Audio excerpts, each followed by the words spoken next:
Assalamu alaikum warahmatullahi wabarakatuh. Hello dear student, now today we will read and listen a beautiful poem. Double Standards. When I wake up late, I'm getting very lazy. When you wake up late, is the alarm that's crazy.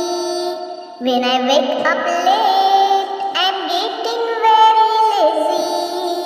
When I say no to something, I'm being stubborn. When you say no to something, you're being firm. When I raise my voice, it is shocking and rude. When you raise your voice, you are teaching me to be good.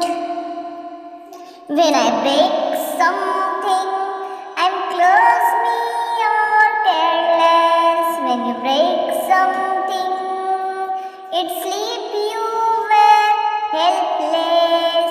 When I do something wrong, I'm such a terror.